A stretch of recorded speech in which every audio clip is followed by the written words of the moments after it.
Hi folks, Tommy Finelli here. We're going to unpackage the EMS HW30C because we're going to be installing this a little bit later on into a motor coach. So let me first of all break the seal. When you receive one of our units, they all have a clear plastic seal on it. You need to break the seal. That'll make sure that nobody else has been in it, returned it for reasons or whatever. Make sure you have all your components. Now we've got everything out of the box. One of the things I need to point out to you on the 30 amp, the remote display cable is packaged in there, so you need to make sure you retrieve that as well as your owner's manual and information guide also. I'm going to remove the lid off the unit now. There's two screws that it comes packaged with for from the factory. You need to remove those two screws. Now this lid can go on either way, but if you'll notice, it says ground screw on side, and under this stop label that you'll peel off later, there's ground screws that go there. Obviously, if you turn this here this way, there's no ground screws on the back side of the box there, so that tells you it goes that way.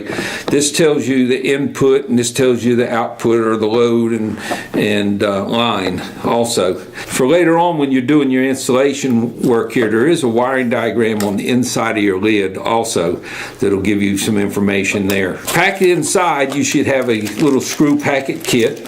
Inside the package, you're going to have two yellow wire connectors that you put on each of your ground wires that'll bolt to the side. You'll have the two screws and two green nuts to go on there for your ground screws, and you'll have 4 more screws to attach to your lid, just like the screws that we took off the lid right here. So all that'll be inside your package there. This is your sensor that reads your amperage packed up in here. You just need to unpack it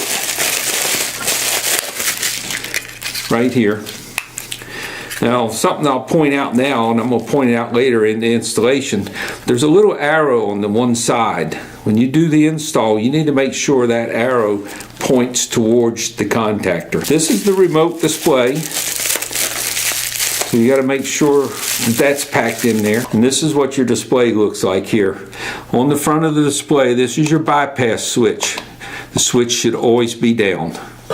When you put it up, you're in bypass, and in the installation video later, you'll be able to understand what that switch does. There's one other thing that I need to point out here also. There's a little jumper right in here. And if you pull that little jumper off, this has 2 time delay cycles on it. It comes from the factory with 15-second time delay. However, if you have an older unit that doesn't have a time delay built into the air conditioner, you would need to change that. And to change that, all you do is pull that little black plastic piece off, like this right here. You pull it off, save it, tape it inside somewhere or whatever, because you can always put it back on whenever you want to use it in a different RV, because this unit can be moved from one RV to another. When you do in your installation, there's 2 things to remember. The input and output of this, besides the way the positioning of the lid is, on your contactor, it'll have an L1 and an L2, and on that end of the contactor is all the little wires. That is your power coming in from the power pole outside to the surge protector. On the output side, it has the T1 and T2. That is your output side going into the RV. Something that I will be mentioning in the install video is not to torque down your wire restraints on the ends of your wires too much, because you can pinch the wires, and when you do that, you're going to have a short. So bring them down tight to where the cable can't slide in and out. Tight's tight. Too tight's just going to create problems for you. Okay, we're going to package the unit back up here, put everything back in it. We're going to be heading outside. We have a motor coach waiting for us out there. Show you the correct way to install it into an RV.